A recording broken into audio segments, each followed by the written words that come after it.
Elsewhere, the Pentagon says a recent U.S.-backed attack on pro-government forces in eastern Syria was in self-defense. Syrian democratic forces acted in self-defense with support from the coalition to defeat an unprovoked attack by Syrian pro-regime forces in eastern Syria. One SDF soldier was wounded, and there were no coalition casualties. The U.S.-backed attack took place near the city of Deir al-Zawr on Wednesday. It involved air and artillery strikes against pro-government forces and led to the deaths of more than 100 soldiers. Syria condemned the attack as a war crime, calling for the U.S.-led coalition to be dismantled. Russia's envoy to the United Nations also slammed the strikes. Vasily Nebenzia said confronting those who fight terrorism on the ground is criminal. Moscow and Damascus accuse Washington and its allied forces of hampering anti-terror operations in Syria. And joining us now from the Lebanese capital, Beirut, is journalist and political commentator Marwa Osman. Ms. Osman, welcome to the program. What do you make of the explanation given by the United States with regards to the attack that took place in Deir al-Zawr?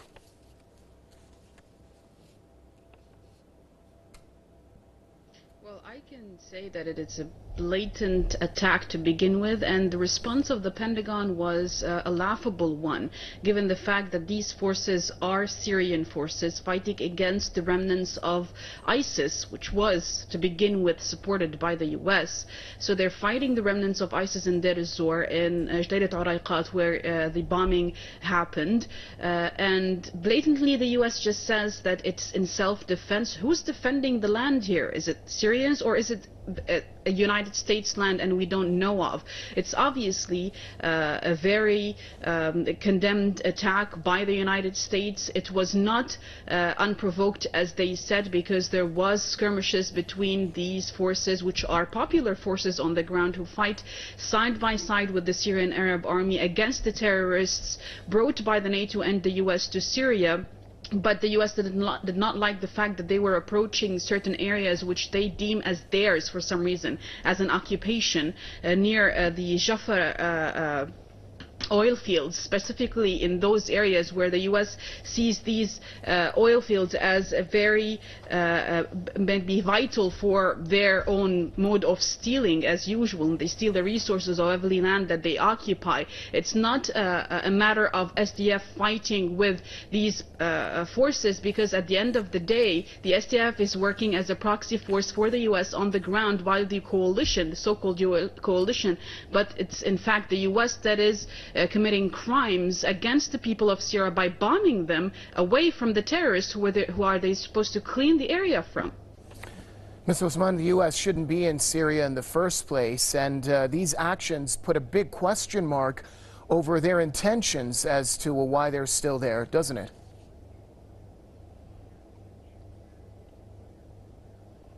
Exactly, especially if they said that they were there to fight ISIS, but they never did fight ISIS. That was wrongly pointed to the US. They never did. The only thing that they did was to carpet bomb Raqqa, and apparently they don't want to even include themselves in the reconstruction after practically carpet bombing the area. That's a one. A two, again, they never fought ISIS. On the contrary, they were the ISIS Air Force, as we all recall, in Deir az-Zor, while Deir az-Zor was being liberated and Palmyra was being liberated. On many occasions, the coalition helped ISIS reconvene and reorganize and then start a new offensive by bombing areas for the Syrian Arab Army and the allies. I mean, to begin with, the US was never asked by the Syrian government to come and help with the terrorists they brought there. But at the same time, when they say that they are there to fight ISIS, and now ISIS has been eradicated, there are small groups and cells of remnants of ISIS to be cleaned out of Syria. So what is the US doing there actually? It's just a force of occupation.